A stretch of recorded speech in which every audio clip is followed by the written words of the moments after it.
Bridge to Terabithia, Chapter 5. When she finished her breakfast, Edie had gone out to the meadow with her butterfly net and camera.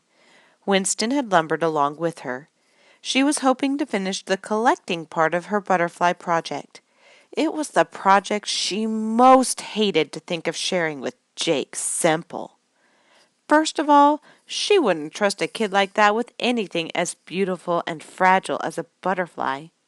Second, it was her favorite project, and she was very nearly finished. The project plan was to catch, photograph, and catalog every butterfly in the book Butterflies of the Carolinas.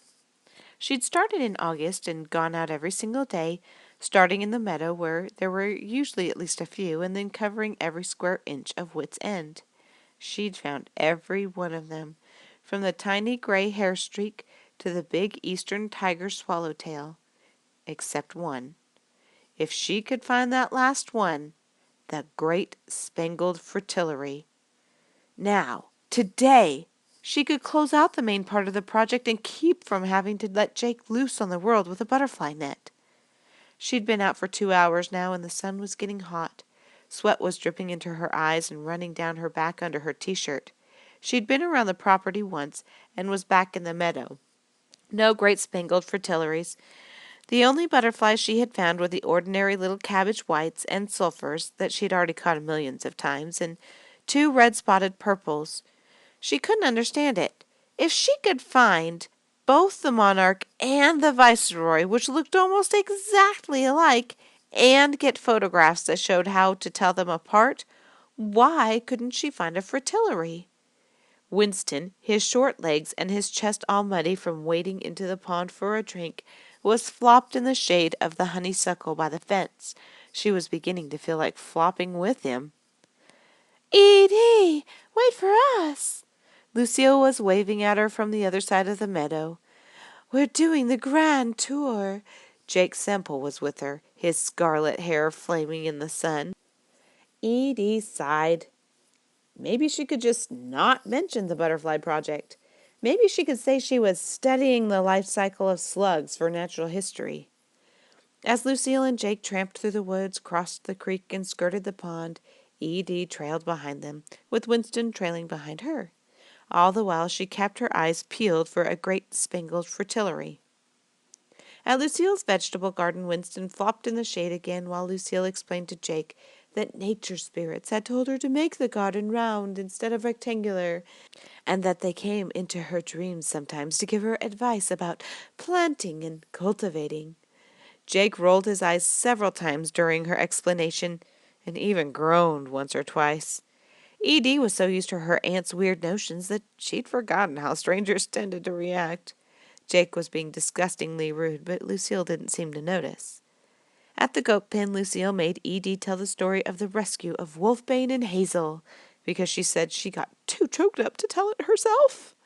As Edie explained how the goats, abused, abandoned, and starving, had turned up in the Applewhites' woods in the middle of winter, Lucille's eyes brimmed with tears.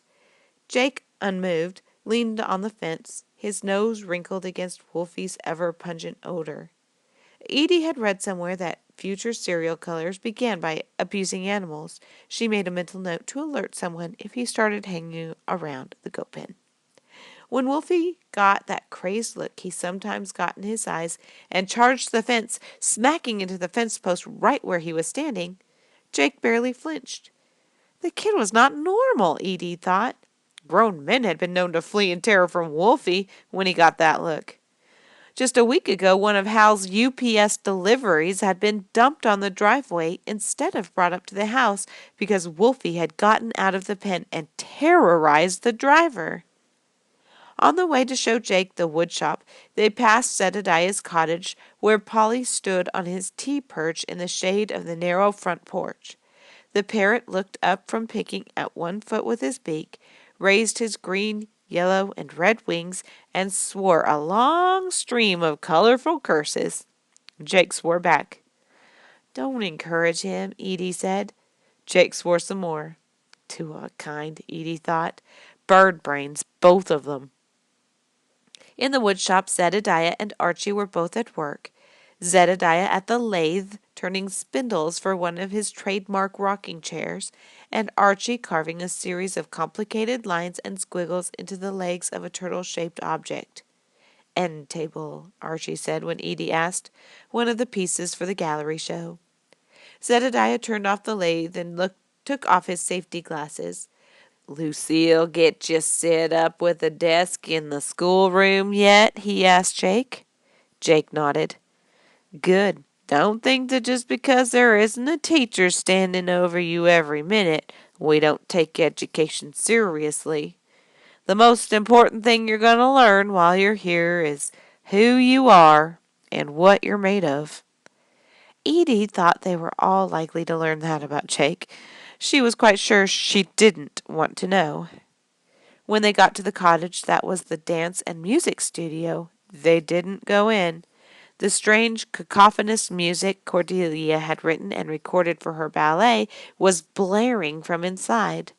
Lucille told Jake just to peek in the window so he could see the studio without disturbing Cordelia while she was rehearsing. He stood there with his nose pressed to the window glass a lot longer than he needed to just to see the floor-to-ceiling mirrors they'd put in, Edie thought. When they'd finished the tour without Edie even seeing a single butterfly, much less a fritillary, they went back to the schoolroom where Winston collapsed under the computer desk and began almost immediately to snore. It occurred to Edie that the dog didn't get enough exercise. Why don't you show Jake your curriculum notebook? Lucille said. He can see what interests him most and get started. I'm going to get rid of these poor bouquets.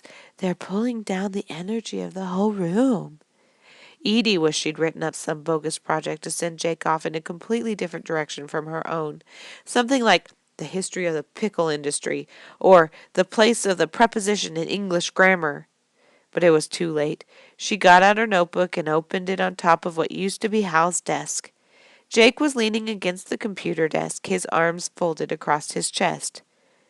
Aren't you going to look at it? Why should I? Well, duh. This is a school. We're a class, and this is what we're doing. It occurred to Edie that she was sounding as if she was in favor of this whole idea. Suit yourself, she said. She got out the Civil War novel she had started, settled at her desk, and pretended to read.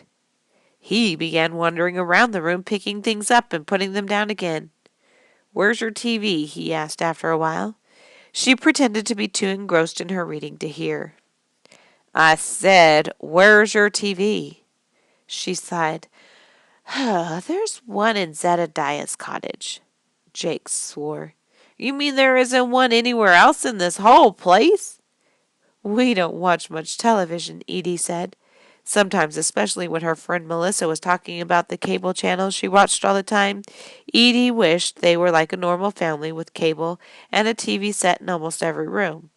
But just at this moment she was glad they weren't. We have better things to do with our time. Jake swore again. Edie made an effort to focus on her book. After a while she heard Jake slump into the seat at his desk. I don't see any math here. Don't you do math? She looked up. He had actually opened her curriculum notebook. We do math online. You've already been signed up for the same course I'm doing with the same tutor. Could have saved them the trouble, he said. Edie ignored him and went on reading. She'd actually managed to get engrossed in the story. By the time Lucille had come back from disposing of the wildflowers, Jake had turned on the computer. No games, he said when she came in. She smiled. No games. She clicked off the power on the power strip the computer was plugged into, and no using the computer without signing up first. Jake swore. Lucille took no notice. Now then, you've seen the curriculum. What would you like to start with? Jake shrugged. Who says I want to start?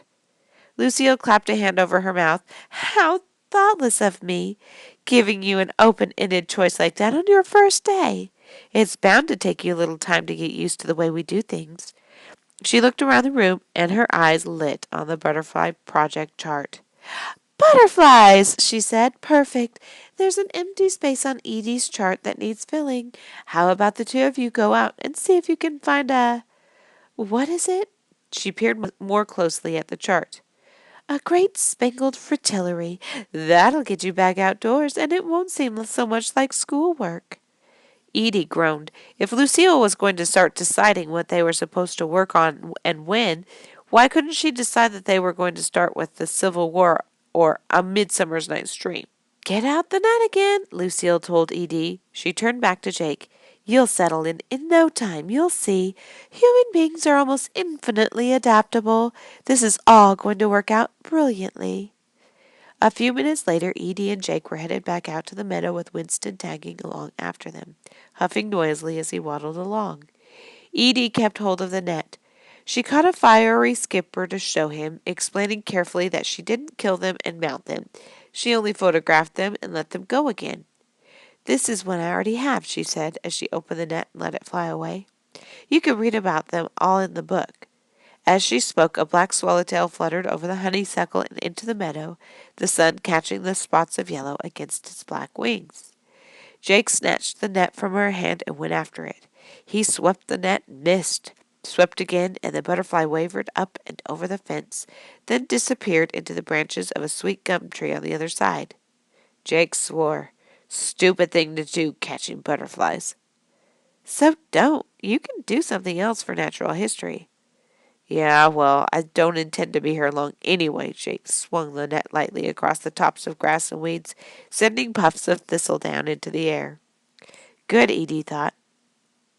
Where do you intend to go? Jake shrugged and swept the butterfly net at a dragonfly that veered sharply, changed course, and sped away. Back to Rhode Island. Yeah? Dad says your social worker told him there aren't any more foster families there who will take you. If you go back, they're going to send you to juvenile hall.